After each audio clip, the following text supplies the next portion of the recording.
ఉన్న బంగారాన్ని విడిపించి ఆ రోజు ఆన్లైన్ రేటుకే మేము కొంటాం. Sharma gold company. నమస్కారం, వెల్కమ్ టు సుమన్ టీవీ. నేను గీతాంజలి. ప్రస్తుతం మనతో పాటు శివరుద్ర సాధు గురుగారు ఉన్నారు. వారితో మాట్లాడదాం. గురుగారు నమస్కారం అండి. చెప్పండి. చాలా సంతోషం మరొకసారి మీతో మాట్లాడడం అనేది. ఎన్నో సందేహాలు కామెంట్స్ రూపంలో వాళ్ళు వ్యక్తపరుస్తూ ఉంటారు ప్రజలందరూ కూడా. అందులో భాగంగా ఎక్కువ అడిగింది ఏమిటంటే స్వప్నాలు. ఎన్నో కళలు వస్తూ ఉంటాయి, కొన్నేమో భయపెడతాయి, కొన్నేమో చాలా సంతోషాన్ని ఇస్తాయి, కొన్నేమో ఆందోళన కలిగిస్తాయి. ఇందులో భాగంగా ఎక్కువగా సర్పాలు ఈ మధ్య బాగా కళ్ళలోకి వస్తున్నాయండి. కొంతమంది ఏమో జంట నాగులు వస్తున్నాయని, కొంతమంది ఏమో నాకు 5 పడగలతో పాము కనిపించిందని, ఇలా ఒక నాగరాజు నన్ను వెంటబడుతున్నట్లుగా కనిపించిందని. ఇలా అసలు సర్పాలు కళలో కనపడితే దేనికి సంకేతం? ముఖ్యం మనం ఎలా చెప్పొచ్చు అంటే అమ్మా, సర్పాలు కాబట్టి ఈ మధ్య కాలంలో చాలా మంది అడుగుతూ ఉంటారు. ముఖ్యంగా స్త్రీలకి పడుతూ ఉంటాయి ఈ కళలు. పురుషుల కంటే ఎక్కువ శాతం గమనిస్తే స్త్రీ జాతిలో అమ్మ అతల్ల వితల్ల సుతల్ల మహాతల్ల రసతల తలాతల పాతల కదమ్మా. అతల అనే లోకం వచ్చేసి సర్పలోకం. అంటే 6 లోకాలు 7 లోకాలు ఉన్నాయి భూమి కిందికి. నేను గతంలో కూడా చెప్పాను. అయితే ఈ 5వ లోకం వచ్చేసి వాసుకి, అక్కడ మహారాణి. అంటే ఆవిడ హయాం నడుస్తుంటుంది అక్కడ. అంటే సర్పాలకు సంబంధించిన ఒక లోకం ఉన్నది అనేది నాగలోకం. అయితే ఈవిడకి మానవ శరీరాలకి ఏమిటి సంబంధం అంటే, ఈవిడ అంటే నా ఉద్దేశం పాములు, సర్పాలు. ఒకానొకప్పుడు ఏం జరుగుతుంది అంటే అమ్మా, ఒక వ్యక్తికి జ్ఞాపకం అనేది హిప్నటైజ్ రూపంలో చేసేవాళ్ళు. ఇప్పుడు నా పేరు శివరుద్ర అని ఉన్నప్పుడు శివరుద్ర ఏ కార్యక్రమాలు చేశాడు అనే దానికి ఏంటంటమ్మా, శివరుద్ర శరీరం అయితే 100 సంవత్సరాలే, మహా అంటే ఇంకొక 10-20 సంవత్సరాలు. కానీ శివరుద్ర యొక్క ఘనకార్యాలు పొందపరిచిన తాళపత్రాల దగ్గర ఉండేటి.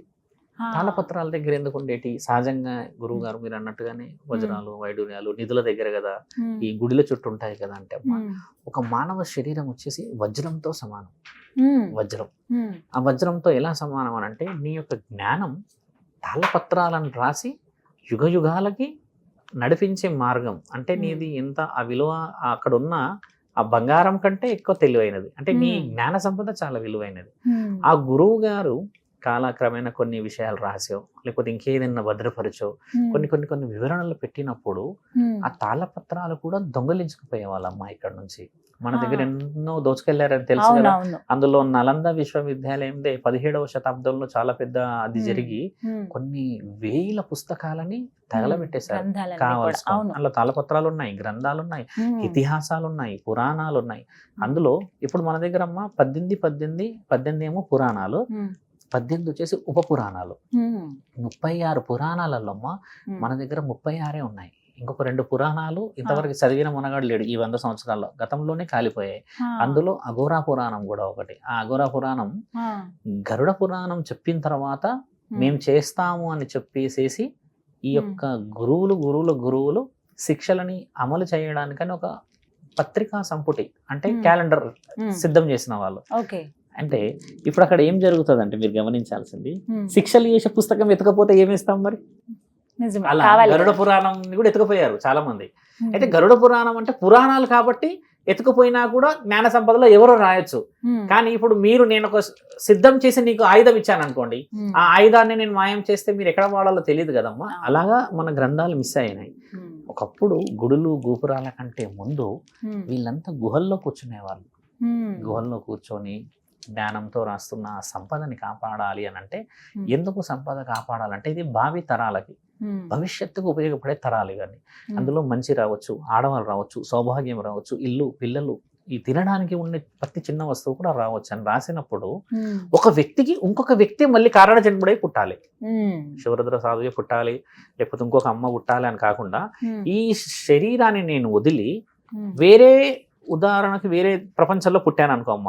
ఇప్పుడు నేను ఒక పురుషుడిలాగా ఉండి వేరే ప్రాంతంలో, ఇప్పుడు బాంబే అనుకున్నాంగా ఇందాక, బాంబేలో ఒక వేరే కుటుంబంలో పుట్టాను అనుకోండి, కన్నడనో తమిళ్ భాషలోనో, కానీ నా ఆత్మ మాత్రం ఒకటే ఉంటది.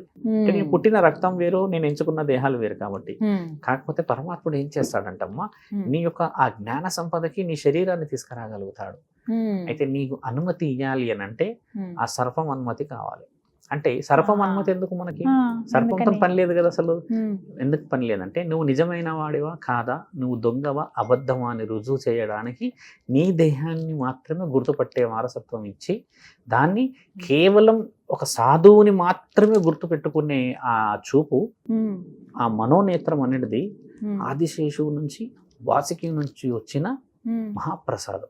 నిన్ను గుర్తుపట్టి ఏం చేస్తుందంటే అమ్మా, అది వచ్చి నిన్ను అడ్డుకోదు, నిన్ను వచ్చి ఏమీ చేయదు, నువ్వు సులభంగా అందులోకి రాగలవు, వచ్చి నువ్వు చేయాల్సిన పనులు చేసుకోగలవు. అదే అన్నోన్ పర్సన్ వచ్చేసాడే అనుకోండి, అక్కడ నుంచి ఇక్కడ వరకు రానిది. ఇంకా నువ్వు వచ్చేస్తావు అన్నప్పుడే నీ కలలో కనబడుతుంది నువ్వు వస్తున్నావు ప్రమాదానికి, నేనున్నాను అక్కడ.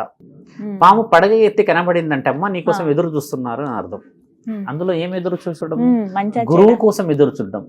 అంటే నాలుక బయటికి తీయకుండా కళ్ళు పెద్దగా పెట్టి ఇలా ఇలా కదులుతూ కనబడుతుంది ఎక్కువ శాతం. అలా కనబడ్డదంటే నీవు మంచి కోసమే వస్తున్నావు కదా, నీకోసం ఎదురు చూస్తున్నా అన్న అర్థాన్ని చాలా చాలా చాలా మంది చెప్పి పెట్టారు. అదే బుసలు కొడుతూ కదులుతూ కనబడింది అనుకోమ్మా, నాలుక బయటికి తీస్తూ వస్తున్నట్టయితే నిన్ను హెచ్చరిస్తున్నారని అర్థం. నన్ను దాటడానికి లేదు, నేనున్నాను ఒక రక్ష కోసం అని. అదే పాము పడగ తీసి కొంతమందికి ఇట్లా చుట్టుకొని ఉండి శాంతంగా కనబడుతుంది అని అంటే నన్ను గుర్తించు అని చెప్పడానికి స్థితి చూయించింది అని అర్థం. అంటే ఇప్పుడు కొంతమంది పుట్టలో కనబడింది అంటారు, కొంతమంది చెట్టు కింద నేను పూజ చేసిన దగ్గరే కూర్చుంది స్వామి అని అంటారు. మేము ఈ మధ్య పూజకి వెళ్ళాము, కార్తీక పౌర్ణమి రోజే వెళ్ళాను నేను. బహుశా ఆమె ఫీల్ అవుతుందేమో. ఆవిడ ఏం చేసిందంటే పూజ చేసేసి వచ్చేసానమ్మా, రిటర్న్ అయ్యాను, టువర్డ్స్ హైదరాబాద్ వస్తున్నా, కర్నూలు ప్రాంతం నుంచి వస్తున్నాను, ఆల్మోస్ట్ 4 hours.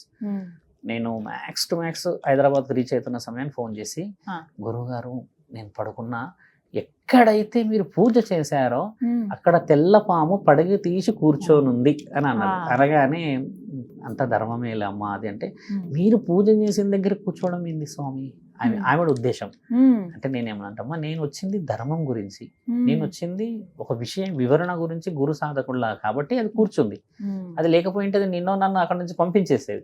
ఆవిడ ఏమన్నదంటే అసలు అంత ఇట్లా లైవ్ భయానకంగా ఉన్నది అని అంటే అది ఆశ్చర్యమా లేకపోతే భయమా, నేను మా వాళ్ళు చెప్పలేకపోతున్నా అన్న ఫీల్ మనసుకు హత్తుకున్నట్టు అనిపించింది. అక్కడ అనుమతి ఇచ్చినట్టు అది. అంటే మీరు వచ్చిన ఈ పూజకి నేను సమ్మతమే. ఇప్పుడు పొలం ఉండవచ్చమ్మా, పొలంలో మంచి పంట రాబడి చేయాలన్న పూజ అక్కడ ఎక్కువ శాతంగా చూస్తే ఈ ఉప్పాలమ్మ ఉంటుంది, తర్వాత మైసమ్మ తల్లి ఉంటది, ఈ తర్వాత అందులో ముత్యాలమ్మ తల్లి ఉంటది, ఈ నల్లపోచమ్మ తల్లి వీళ్ళందరూ ఉండరు, వీళ్ళు కొంచెం పొలిమేర దాటి ఉంటారు, వీళ్ళు లోపట వీళ్ళు ఉంటారు కదా, వీళ్ళ రూపాల్లో 100 ఏ విధంగా అయినా కనబడవచ్చు. అలా కనబడి ఉండవచ్చులే అమ్మా, వ్యవసాయం చేసుకోమన్నాం. సర్పానికి మానవ శరీరానికి సంబంధం ఏంటంటమ్మా, సర్పం మానవుల యొక్క ఆత్మతో బంధాన్ని ఏర్పరచుకొని తరతరాలకి కాపలా ఉండగలదు.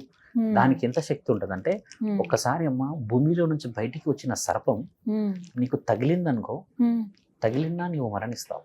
దానికి అంత వైబ్రేషన్ ఉంటుంది ఆ సర్పానికి. ఎందుకు ఆ వైబ్రేషన్ ఉంటుంది అంటే అమ్మ, ఇది చాలా మంది చాలా వ్యతిరేకంగా మనల్ని అడగవచ్చు, ఎందుకు అలా చెప్తున్నారు అంత బోల్డ్గా అని కూడా. అమ్మ పిడుగు పడుతుంది కదా ఒక గుడి ప్రాంతంలో కానీ అడవి ప్రాంతంలో పడుతుంది కదా, ఎక్కువ శాతంగా అన్ని పాములు భూమిలో ఉండవు, కొన్ని మాత్రమే కారణాల చేత మనం పొందపరిచి పెడతాము. ఆ ఉన్నప్పుడు అమ్మ ఆ పిడుగు పడినప్పుడు కొన్ని లక్షల టన్నుల ఎలక్ట్రిక్ పవర్ వస్తుంది. అంటే ఆ గ్రీవియన్స్ పవర్ ఇది లాగుతుంది. ఎందుకంటే ఇది పవిత్రంగా ఉండడం చేత గోల్డ్ షైన్ అవుతా ఉంటుంది లోపల, పాములోకే వస్తుంది. ఎందుకంటే అంత లోపటికి ఇదే ఉంటుంది కదా. అలా తీసుకొని అది ఎంత వైబ్రేట్ అవుతుంది అంటమ్మా. పున్నమి రోజు ఒకవేళ అర్ధరాత్రి కనబడిందో అనుకోమ్మా, లైట్ కూడా పనిచేయదు, అంత వెలుగులో కనబడిపోతుంది, ఒక టార్చ్ లాగా టక్కర మెరిచేస్తుంది. అలా ఉన్న తరుణం అందరికి కనబడదు, అలా కనబడిన వాళ్ళ జన్మ నిజమైన ధన్యమే. అలా కొందరికి పడగెత్తి కనబడుతుంది, పడగెత్తకుండా కొందరు చూస్తూ పోతున్నట్టు కనబడుతుంది కదా. అలా వచ్చినప్పుడు ఎవరైతే చూసారో అదే ఊహించుకొని ఉన్న వాళ్ళకి ఒక తరుణం అయితే కళలో అంటే కులదైవం రీత్యా వస్తుంది. ఇంకొకళ్ళకి ఎలా వస్తుంది అంటమ్మా, పూర్వ జన్మలో నీవు చేసిన ఏదైతే స్థితిగతులను అనుభవించడానికి అనుమతి. ఎవరికైతే ఎడమ వైపు మచ్చ ఉంటుందో స్త్రీలకి కానీ పురుషులకి, వాళ్ళు వచ్చేసి అమ్మ కుజదోషం, శ్రీకాల సర్పదోషం ఉన్న వ్యక్తులని అర్థం. ఇక్కడ నుంచి ఎడమ వైపు అయితే ఏం చేయాలి? ఎడమ వైపులో కూడా 4 రకాలు ఉంటాయి. కొంతమందికి థై అంటే ఈ తొడల పైన ఉన్నది అనుకోమ్మా, వాళ్ళు పెళ్లి చేసుకున్న తర్వాత భర్తతో భార్యతో ఉండలేరు, దానికి ఏం చేయవచ్చు? కొంతమందికి ఇక్కడ ఉంటుంది అంటారు కదా, ఇలాంటివి ఉన్న వాళ్ళకి అనుకో శ్రీకాళహస్తిలోకి వెళ్ళి కొంతమంది పూజలు చేస్తారు కదా, దానికంటే ఇంకొక బలమైన పూజ ఉంది శ్రీకాళహస్తి అనే దాంట్లమ్మ. ఏదైతే శ్రీకాళ సర్పదోషం ఉంటుందో, కారణ జన్ముడు సర్పాన్ని కూడా మెప్పించగలిగిన మహానీయుడైతేనే ఆ శాపం నుంచి విముక్తి చేయగలుగుతాడు. అది గండ్రగొడ్డలికి చేయాలి పూజ. గండ్రగొడ్డలికి పూజ చేసే మహానుభావులు లేరు, ఇప్పుడు భయపడిపోతున్నారు. వామ్మో ఆ దోషం మాకు వచ్చేస్తుందేమో, గండ్రగొడ్డలికి ఎందుకు చేయాలి? గండ్రగొడ్డలి అంటే రెండు వైపులా షార్ప్ ఉంటది, దానికి ఎందుకు చేయాలి? అది పరశురాముడి ఆయుధం, ఇది ఎక్కడ ఏమైనా పాపం చుట్టుకుంటదేమో అని అంటే అమ్మ, ఆయుధం పరశురాముడిది అయినా కూడా రెండు వైపుల షార్ప్ ఉన్నదంటే నీ యొక్క దోషాన్ని ఎటువైపు నుంచి అయినా అడ్డుకోవడానికి అంటే ఈ సిగ్నల్. అయితే శ్రీకాళ సర్ప దోషంలో ఎలా పోవాలి అని అంటే, పురోహితుడు 18వ సంవత్సరం పడగానే ఈ యొక్క గొడ్డలితోని పెళ్లి చేసేస్తాడు. సేమ్ యాజ్ ఇట్ ఈస్ మంగళ వాయిద్యాలు ఇవి అంటే మన స్థితిని బట్టి, అంటే కొంచెం సీక్రెట్ గా జరిగేది గోప్యంగా. అవన్నీ చేశాక సర్టిఫికెట్ ఇస్తాడు. ఎందుకు గురువు గారు ఈ యొక్క ఇనుముకే చేయాల్సిన పరిస్థితి అని అంటే అమ్మ, ఒకవేళ ఈ దోషాన్ని కొట్టేసి పెళ్లి చేసుకుంటే పెనిమిటి కాలం చేసేస్తాడు. ఇంత డీప్ మీనింగ్ ఉన్నది అందులో. లేకపోతే వాటి గురించి అసలు అంత పెద్ద ప్రపంచము, అంత పెద్ద పుస్తకాలు, తాళపత్రాలు అవసరం లేదు కదా. ఈ యొక్క పాములకే ఆ స్థితి ఎందుకు వచ్చింది? కళలో పులి కనబడవచ్చుగా, ఎద్దుల బండి కనబడవచ్చుగా, లేకపోతే ఇంక ఎద్దే కనబడవచ్చు కదా, ఇంకేదైనా జింకలు కనబడవచ్చు కదా అంటమ్మా. పాము వచ్చేసేసి మెడల్లో మంగళసూత్రం, దానికి ప్రతీక. అందుకని ఆ వాల్యూ, దానికున్న పవిత్రత, దానికున్న విలువ. మన దగ్గర మాంగళ్యం, రేణుకామాత మెడలో కూడా మనం కొన్ని ఈ ఏమంటారమ్మా చరిత్రలు చెప్తుంటారు చూడండి, ఒకటో భాగం చరిత్ర, రెండో భాగం చరిత్ర అని చెప్తారు కదమ్మా. అలాంటి వాటిల్లో చూపిస్తారు సర్పం ఇట్లా ఒకటేసారి పుస్తెళ్తాడవుతుంది అని అంటే పవిత్రత, చుట్టి పెట్టినట్టు వస్తారు, ఇక్కడ వస్తుంది. ఇలాంటి దానికి అర్థం వేరే వేరే విధంగా ఉండవచ్చును. దానికి ఉన్న విలువ అది కేవలం దాంపత్య జీవితం మీద ఎఫెక్ట్ చూపిస్తుంది. కొంతమంది ఇలా అనుకుంటారు, కళలో ఇలా కనిపిస్తుంది అంటే అమ్మవారే వచ్చింది. అమ్మవారు శాంత రూపంతోనే కనబడతారు తల్లి. మీరు అన్నట్టుగా చెట్టు కింద కనబడ్డది అనుకోండి, ఆవిడ మనకి పాజిటివ్నెస్ చూపిస్తుందని. లేకుంటే పాము కదిలినట్టు, వెంటపడినట్టు, లేకపోతే మనల్ని తరిమినట్టు వస్తే అమ్మ ఖచ్చితంగా ఒక శత్రువు ఉన్నాడు అని అర్థం. ఒక శత్రువు పుట్టిండు, వాడిని కనిపెట్టు అని అర్థం. ఈ పామే వచ్చింది అని అంటే ఎక్కువ శాతం ఏంటంటే విషాన్ని చిమ్ముతుంది కదా అది. కాబట్టి మంచివాడు వచ్చాడా అంటేనేమో ఆవిడ కనబడే స్థితి కూర్చొని శాంతంగా కనబడుతుంది. తరుగుతున్నట్టు వస్తుందనంటే నీవు పరిగెత్తుతావా, లేకపోతే నేను నిన్ను గెదమాలా? అవి ఎలా తెలుసుకోవాలండి? చెప్పేవాళ్ళు ఉన్నారు చాలా మంది.